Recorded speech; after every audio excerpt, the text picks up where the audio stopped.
अस्सलाम वालेकुम audience, hopefully आप सब बिल्कुल ठीक ठाक होंगे। अपना ख्याल रखा करें, मुस्कराया करें, ज़िंदगी बेहतर बन जाएगी। ट्यूमर का नाम सुनते ही हम सब के दिलों में एक खौफ आ जाता है। आज हम ट्यूमर के बारे में डिटेल से डिस्कस करेंगे कि ट्यूमर बेसिकली क्या होता है और ट्यूमर का मतलब क्या होता है। ट्यूमर का मतलब होता है सेल्स का एबनॉर्मल और अनकंट्रोल्ड ग्रोथ। नॉर्मली हमारे बॉडी के जो सेल्स ग्रो करते हैं, डिवाइड होते हैं और फिर मर जाते हैं। ये एक कंट्रोल्ड प्रोसेस होता है, लेकिन जब ये कंट्रोल ख़त्म हो जाए और सेल्स बिना ज़रूरत के बढ़ना शुरू हो जाएं, तो वहाँ पे एक लंप या मेस बन जाता है, जिसे हम ट्यूमर कहते हैं। इम्पॉर्टेंट बात ये कि ट्यूमर एक प्रोसेस का नाम है, ना कि डायग्नोसिस के। ट्यूमर की अगर हम टाइप्स के बारे में बात करें तो दो तरह की टाइप्स होती हैं। बिनाइन ट्यूमर कैंसर नहीं होता, स्लो ग्रोइंग होती है, इसकी बॉडी के दूसरे हिस्सों में स्प्रेड नहीं होता। फॉर एग्जांपल लिपोमा, फिब्राइड, एडिनोमा अक्सर सिर्फ मॉनिटरिंग या सिंपल सर्जरी से मैनेज हो जाता है। नंबर 2 मैलिग्नेंट, फास्ट ग्रोइंग होता है, सराउंडिंग के जितने भी टिश्यूज होंगे उनको वो डैमेज कर देगा, ब्लड में भी जा सकता है या फिर लिम्फ के जरिए स्प्रेड करता है, मेटास्टेसिस की तरफ जाएगा। ये कैंसर होता है और ट्रीटमेंट इसका कंपलसरी है।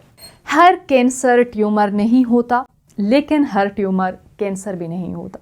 ट्यूमर क्यों बनता है? ट्यूमर तब बनता है जब सेल्स के डीएनए में म्यूटेशन आ जाए। कॉमन इसके कॉजेज होंगे, जेनेटिक फैक्टर है, यानी कि फैमिली हिस्ट्री है। अगर आपकी किसी फैमिली मेंबर को हुआ हो तो हो सकता है कि आप में भी हो सकता है। स्मोकिंग इसका एक कॉज हो सकता है, टोबैको वगैरह।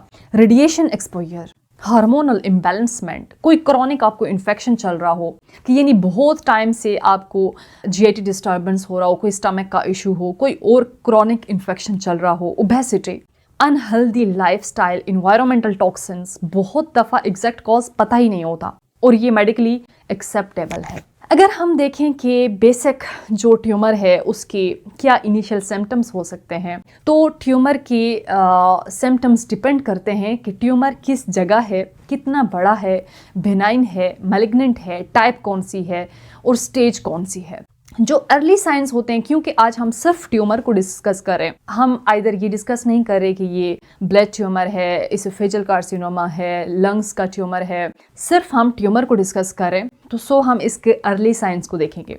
बॉडी में लंप जो धीरे धीरे बढ़ता जाए, परसिस्टेंट पेन के साथ, अनएक्सप्लेन्ड वेट लॉस हो, उसके साथ फ़ौरन से किसी का वेट गिरना स्टार्ट हो जाए, फटीग बहुत ज़्यादा बढ़ जाए, ब्लीडिंग हो किसी रीज़न के बगैर, और आपका जो ब्लैडर हैबिट्स हैं, बॉल हैबिट्स हैं, उसमें चेंज आना शुरू हो जाए, सर दर्द कंजक्टिव रहे, वॉमिट आना शुरू हो जाए, तो स्ट्रॉन्ग वार्निंग है, जाके अपना प्रॉपरली चेकअप कराएं।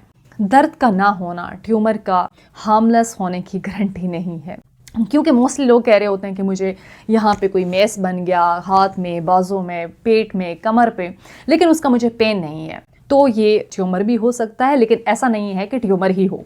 तो आपने प्रॉपरली डायग्नोसिस की तरफ जाना है। अब अगर हम इसके रिस्क फैक्टर देखें कि कौन लोग बहुत ज़्यादा रिस्क पे होते हैं, आपका रिस्क बढ़ जाता है अगर तो आप स्मोकिंग करते हैं, अगर तो आपकी फैमिली हिस्ट्री है, ओबेसिटी है, सेडेंटरी लाइफस्टाइल है, कोई रिपीटेड रेडिएशन एक्सपोजर है, क्रॉनिक या कोई इन्फ्लेमेशन या इन्फेक्शन वगैरह है।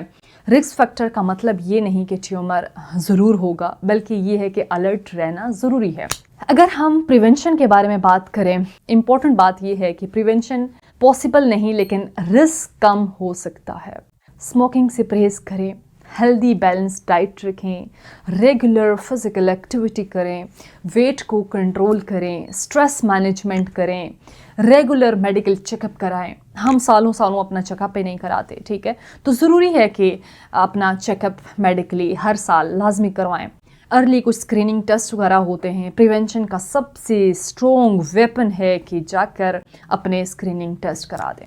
अगर हम डायग्नोसिस पे बात करें तो सबसे पहले पेशेंट की हिस्ट्री पे डिपेंड करता है, उसके बाद हम पेशेंट का फिजिकल एग्जामिनेशन कर सकते हैं, उसके बाद हम अल्ट्रासाउंड वगैरह करा सकते हैं, सीटी स्कैन कराएंगे, एमआरआई कराएंगे, और फाइनल कंफर्मेशन के लिए go for the biopsy. Biopsy important है, बायोप्सी आपको बताएगी कि आइदर इज इट ट्यूमर और नॉट। अगर ट्रीटमेंट की तरफ जाएं तो हमारे पास क्या क्या ऑप्शंस हो सकते हैं। ट्रीटमेंट डिपेंड करता है ट्यूमर की स्टेज पे, पेशेंट की एज पे, हेल्थ पे। सर्जरी किस किस केस में हो सकती है वो भी पेशेंट की स्टेज बता सकती है। इसमें मोस्टली कीमोथेरेपी सजेस्ट किया जाता है, रेडियोथेरेपी सजेस्ट किया जाता है, टारगेटेड थेरेपी होता है, हार्मोनल थेरेपी होता है। लास्ट बात मैं आप सबको बताती चलूँ, हर ट्यूमर का मतलब कीमो या रेडिएशंस नहीं होता, ठीक है, वो डिपेंड करता है पेशेंट के एज और हेल्थ पे। सो अपने आप को इतनी बड़ी बीमारी से बचाएं और अपने प्यारों को भी बचाएं। Thank you.